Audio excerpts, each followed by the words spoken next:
Hola con todos, mi nombre es Álvaro Tepe Rondán y en esta clase vamos a ver los autores y otras partes finales de redactar en el artículo científico. Estos son mis potenciales conflictos de interés y vamos a comenzar por la parte de autores. Ya hemos en la unidad 1 establecido que según la ICMJE, los autores deben cumplir con 4 criterios, ¿no? Recuerden que el primero tiene que ver con la concepción, adquisición o análisis de los datos, el segundo con la participación en la redacción o revisar críticamente el artículo, el tercero con haber aprobado la versión final del artículo y el cuarto con aceptar ser responsable de todos los aspectos del trabajo. El resto de personas que han colaborado con alguno de estos criterios, pero no con los 4, van a la sección de agradecimientos. También hemos visto que un artículo puede tener varios autores, de hecho, y que se tiene que definir desde el inicio, de preferencia, el orden de los autores, ¿no? Cómo va a ser y quién va a ir primero y quién va al final. Ahora vamos a adentrarnos al tema del nombre del autor, es decir, a preguntarnos cómo queremos que nos llamen en el mundo científico. Y es que si, por ejemplo, yo me llamo Álvaro Renzo Taipe Rondán, tengo 2 nombres y 2 apellidos, como la mayoría de personas latinas, aunque algunos tienen más o menos, puedo colocar como mi nombre de autor alguna de estas 6 combinaciones. La primera es solamente colocar Álvaro Taipe. El problema con esto es que puede que haya otros Álvaro Taipe en otros lugares, que sean mis homónimos y los perfiles científicos puedan confundirnos y puedan mezclar nuestras publicaciones, ¿no? Y si alguien llamado Álvaro Taipe realizó alguna falta ética, pues puede que la gente lo confunda conmigo y que por eso no me inviten a ciertos eventos, etcétera, ¿no? Ya pensando en el futuro. Entonces, esa es una posibilidad de todas maneras. La otra sería Álvaro R. Taipe, R de mi segundo nombre de Renzo. La otra sería Álvaro Taipe-Rondán. Aquí, ojo, recién estoy usando mis 2 apellidos, pero los separo con un guión. ¿Por qué? Porque la idea en estos perfiles que nacen en una cultura más entre norteamericana y europea es que las personas tengan un solo apellido o manifiesten un solo apellido. Sin embargo, los latinos usualmente usamos los dos. Entonces, para no perder los dos, lo que se estila es colocar un guión para poder crear un apellido compuesto. ¿Ok? Aquí tenemos otro, Álvaro R. Taipe Rondán. Igual pones la R del segundo nombre, ¿no? No pones tu segundo nombre en extenso porque muchas revistas no lo van a aceptar. Otra sería si yo no quiero usar mi nombre Álvaro, sino que todo el mundo me llama Renzo, ponerlo como Renzo Taipe o Renzo Taipe-Rondán. Entonces tengo estas 6 posibles combinaciones. Ojo, los apellidos, como les mencioné, siempre van unidos por un guión. ¿Por qué? ¿Qué pasa si yo coloco Álvaro Taipe Rondán como mi nombre de autor, sin guión, sin nada? Los investigadores que me citen van a creer que Álvaro es mi primer nombre, Taipe es mi segundo nombre y Rondán es mi primer apellido. Entonces van a confundir totalmente y me van a citar mal, ¿no? Como Rondán AT, cuando eso no refleja mi nombre real. Entonces, ¿cuál de estos 6 voy a elegir? Depende de cómo te sientas más cómodo. Esta elección es totalmente tuya, tú puedes elegir lo que quieras. Sin embargo, si tienes homónimos, como mencionaba antes, es útil colocar ambos apellidos unidos con un guión para que no te confundan con tus homónimos. Pero si tu nombre y tu apellido son extremadamente raros, entonces si quieres puedes quedarte con algo inicial, ¿no? Con solamente colocar tu nombre y tu apellido. Ten presente que lo ideal es que no cambies nunca tu nombre de autor, es decir, comienzas tu primer artículo publicando con un nombre y publicas todos los demás con ese nombre. Y finalmente cuidado con las tildes, porque muchas revistas no te van a aceptar tildes y otras sí, y eso puede hacer que se creen nombres de autor distintos. Yo, por ejemplo, he elegido que aunque Álvaro y Rondán llevan tilde en la vida real, en mi nombre de autor ninguno de los dos lleve tilde, ¿no? Pero eso también una vez más depende de ustedes. Y una vez que ya tengas tu nombre de autor definido, pues se te van a crear, a veces tú vas a tener que crear algunos perfiles en algunas páginas y a veces otros se van a crear automáticamente y ya vas a poder administrarlos de manera más fácil, más simple, si no tienes homónimos en tu área y si tu nombre no tiene cosas raras como tildes u otros. Aquí un cómic, por ejemplo, hay un investigador que le pregunta a otro qué estás haciendo. Estoy publicando mi primer paper y necesito elegir mi nombre de autor. ¿Debería usar mi segundo nombre? ¿Debería usar mi segundo apellido? Este es el nombre con el cual voy a ser conocido por todos los libros de historia. Si yo no elijo algo único, la gente puede confundirme con otro autor. El otro le responde, ¿pero eso no incrementaría tu factor de impacto? Es decir, si te confunden con otro autor, cuando alguien busque tu nombre en, por ejemplo, PubMed, va a salir que tienes muchas publicaciones porque, bueno, te están confundiendo con otros autores, ¿no? Y están sumando todas las publicaciones y eso aumenta artificialmente tu número de publicaciones y tu número de citas, ¿no? Ah, entonces voy a colocarme Bob Smith, o sea, lo más común, ¿no? Obviamente es una elección pragmática, pero cuando quiera actualizar, editar sus perfiles va a tener muchos problemas. Luego pasamos a la afiliación. Hay dos formatos clásicos para colocar tu filiación. El primero es colocar primero tu centro, luego la institución, luego la ciudad y luego el país. Y el segundo es al revés, primero institución, luego centro y luego siempre ciudad y país. ¿A qué me refiero? Supongamos que yo estoy trabajando en la Universidad San Cucufato. Y dentro de la Universidad San Cucufato estoy trabajando en un centro, el Centro de Estudios de Enfermedades Picantes. ¿Ok?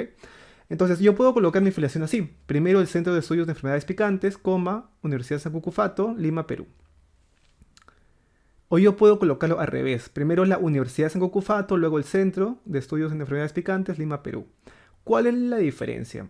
Si tú colocas primero la universidad, le es más fácil a los robots reconocer esta universidad y agregar tu artículo a la lista de publicaciones de esta universidad, ¿no? En cambio que si pones primero el centro, a veces se pierde mucho la universidad, sobre todo si tu centro tiene un nombre demasiado largo, ¿no? Y eso también tiene que ver con las instrucciones de la revista científica, ¿ok? Entonces, tal vez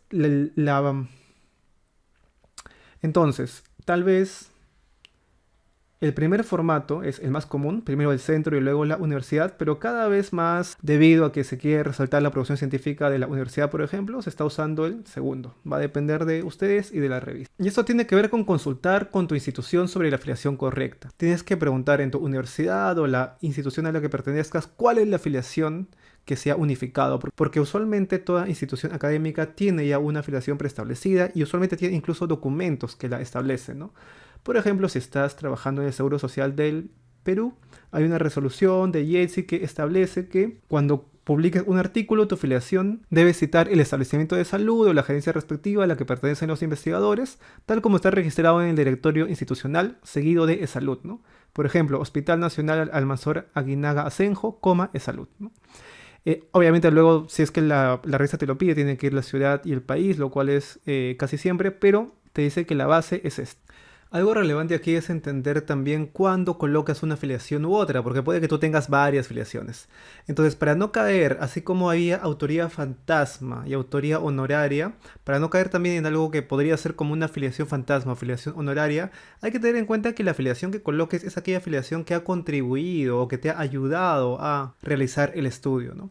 Por ejemplo, si has hecho un estudio como parte de tus actividades como médico, investigador o profesional en alguna institución, pues obviamente tienes que colocar la afiliación de esa institución. Si no lo colocas, pues estás cayendo en algo así como una afiliación fantasma.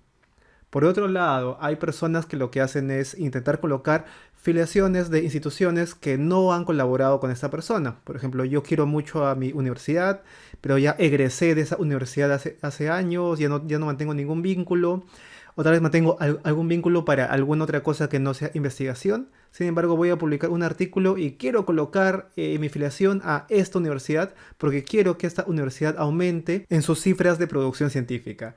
Si es que no hay algo de por medio, si es que en verdad esta institución no ha colaborado de alguna manera material o no material significativa para el desarrollo del estudio, pues estarías cayendo en una suerte de filiación honoraria, ¿no?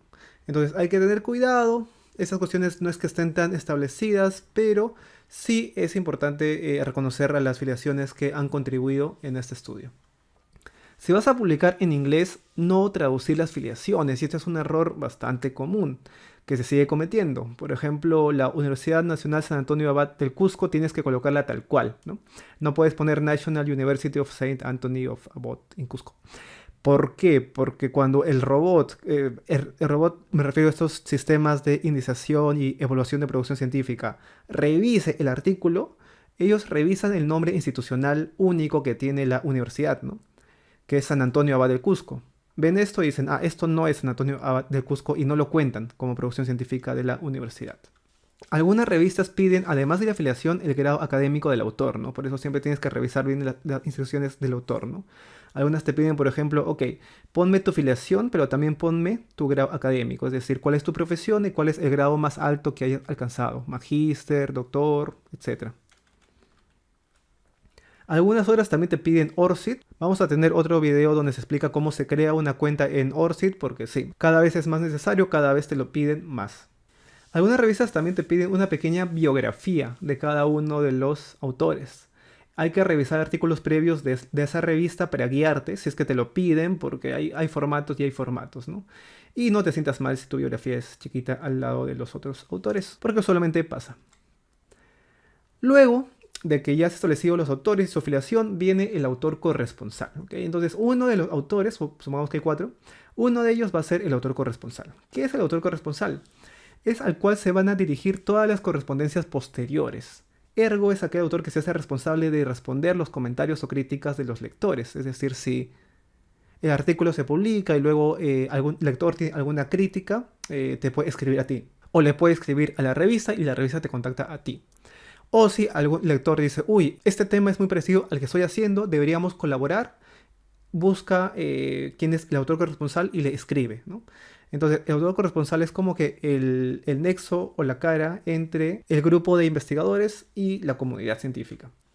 Algunas revistas permiten que sea más de un autor. Algunos pueden tener 2, 3 autores corresponsales, aunque muchas se quedan solamente con uno. ¿Qué es lo que vas a colocar en esta parte en el artículo? Vas a mencionar el nombre del autor corresponsal, el correo electrónico.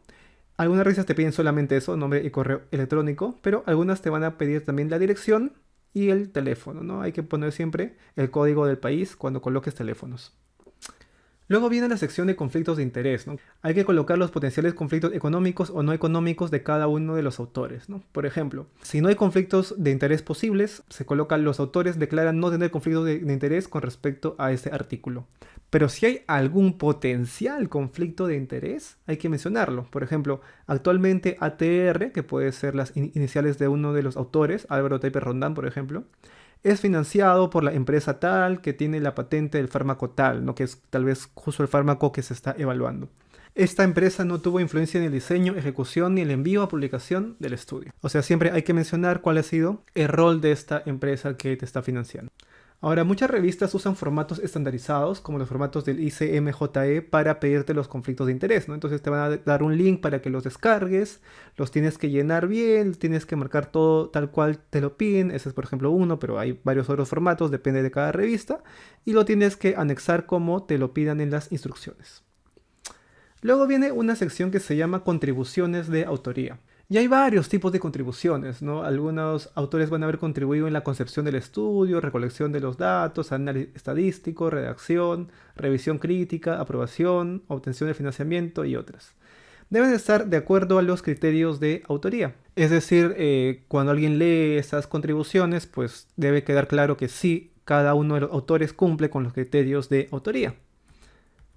Por ejemplo, ABC participó en la concepción del estudio, la recolección de los datos, la revisión crítica del artículo y aprobó su versión final. ¿Cumple con los criterios de autoría? Sí, ¿no? Está participando en la concepción y recolección, luego con la revisión crítica y luego con la aprobación final, sí cumple. O PPK participó en el análisis de los datos, cumple con el primer criterio, redactó la primera versión del artículo, cumple con el segundo y aprobó la versión final, cumple con el tercero. Pero por ejemplo, PKC participó en la recolección de los datos y aprobó la versión final del estudio. Entonces no cumple con este criterio de haber participado en la redacción o haber revisado críticamente el estudio, ¿no? Entonces, si colocas esto, el editor posiblemente te diga, oye, pero esta persona no cumple con el criterio para ser autor. ¿Estás seguro que es autor? Entonces, para evitar esos inconvenientes, revisar bien las contribuciones de autoría. Luego viene la sección de agradecimientos. Hay que colocar los nombres de a quién se le agradece. Hay que mencionar quiénes son y por qué se les agradece. Tienen que haber contribuido al desarrollo del estudio, pero no cumplir con los requisitos para ser autores. Y esta sección es en verdad un poquito flexible, pero bueno, tampoco hay que abusar y comenzar a, como en una tesis, a agradecer a todas las personas que nos han apoyado durante toda la vida, ¿no? No va tanto así. Por ejemplo, agradecemos a los doctores Bruce Wayne y Stephen Vincent Strange, directores del Hospital CCON, ¿no? Por las facilidades brindadas para acceder a las historias clínicas requeridas en el presente estudio. Ahí estamos colocando sus nombres, quiénes son y por qué se les agradece. Entonces recuerden agradecer a quienes han contribuido en el estudio. Como les mencionaba, esta parte es un poco flexible, así que se han visto cosas peculiares, incluso propuestas de matrimonio en la sección de agradecimientos, porque es una parte que depende bastante del autor, ¿no? Hay otros que agradecen a sus mascotas, etcétera, pero bueno, hay que intentar que no parezca que nos estamos burlando de la revista. Luego viene la sección de financiamientos, eso también ya lo hemos visto previamente. Hay que colocar quién financió, qué fue lo que financió, qué fue lo que pagó y cuál fue el rol de los financiadores en el resto del trabajo. O sea, por ejemplo, con respecto al financiamiento, el pago de los encuestadores fue realizado por esta universidad. Dicha institución no participó en ningún otro aspecto del desarrollo del estudio. Los demás gastos del estudio fueron autofinanciados.